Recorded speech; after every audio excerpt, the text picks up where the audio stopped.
Imagine a world where three great civilizations, Catholic Europe, the Byzantine Empire, and the Islamic world, collided in a series of holy wars that lasted nearly 200 years.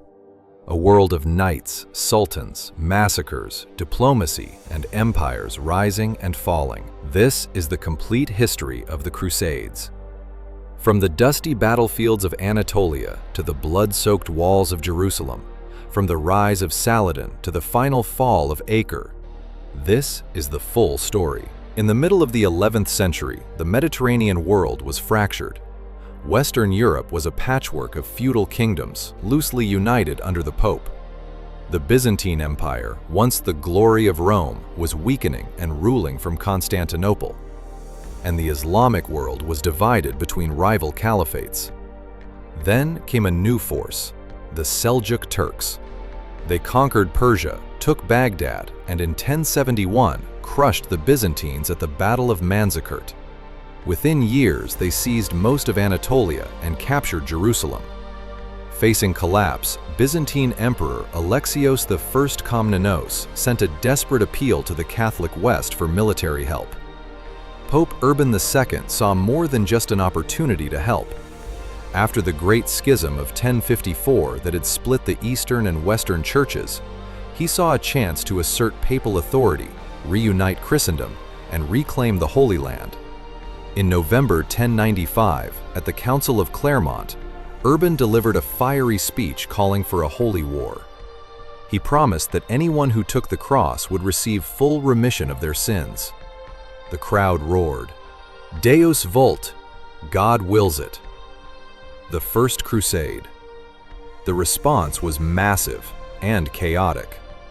First came the People's Crusade, led by the charismatic preacher Peter the Hermit.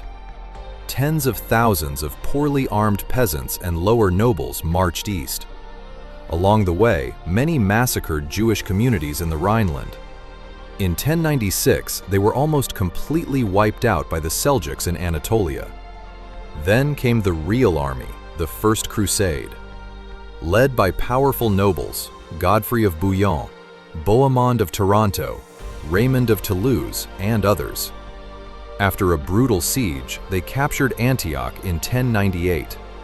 Then they marched on Jerusalem. On July 15, 1099, after a fierce assault, the Crusaders stormed the Holy City. What followed was one of the most infamous massacres in medieval history.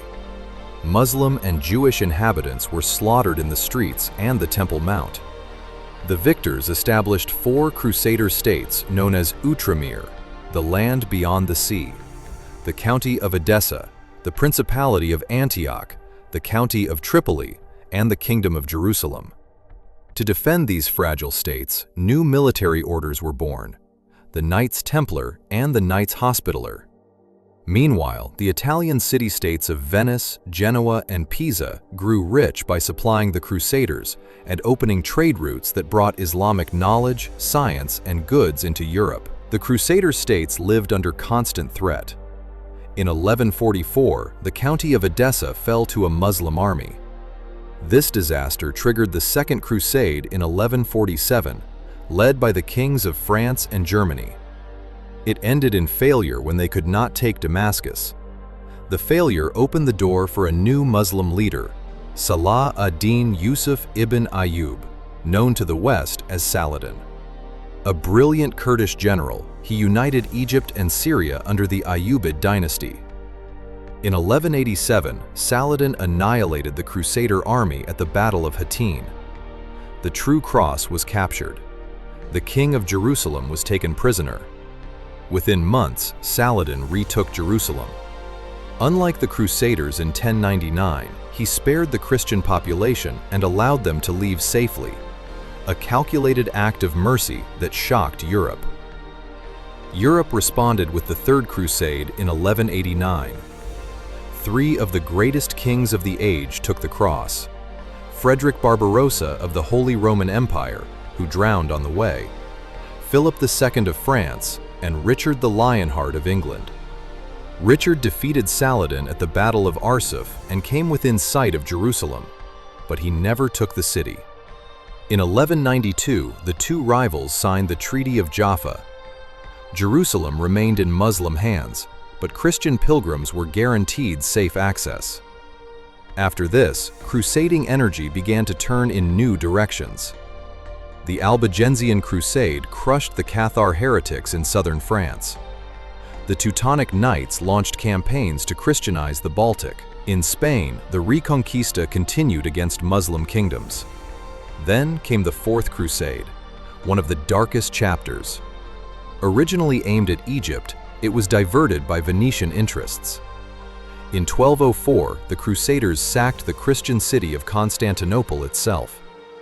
The Byzantine Empire was shattered, and the East-West Christian schism became permanent. Later crusades brought mixed results. The Fifth Crusade failed in Egypt. In 1229, the Sixth Crusade, under Emperor Frederick II, regained Jerusalem through clever diplomacy, without a major battle.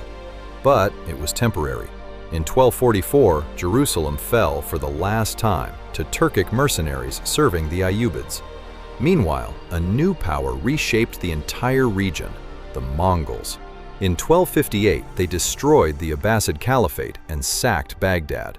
Some in Europe hoped for a Christian-Mongol alliance against the Muslims. Those hopes died in 1260 when the Mamluks of Egypt defeated the Mongols at the Battle of Ain Jalut. The Mamluks, led by the ruthless Baybars and later by al-Ashraf Khalil, systematically destroyed the remaining Crusader strongholds. One by one, the cities fell.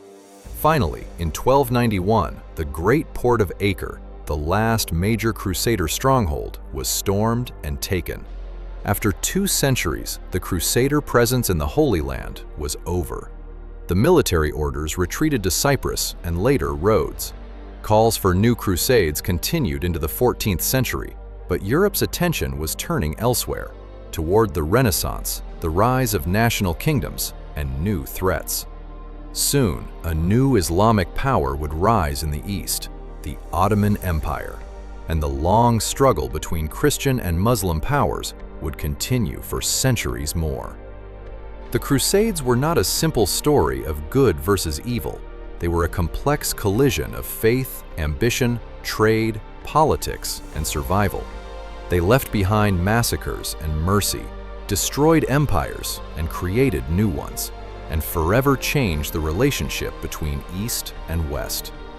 This was the complete history of the Crusades. If you found this story fascinating, hit like and subscribe for more deep history videos. Which part of the Crusades surprised you the most? Tell me in the comments. And if you want a full video on Saladin, the Knights Templar, or the fall of Constantinople, just let me know. Thanks for watching.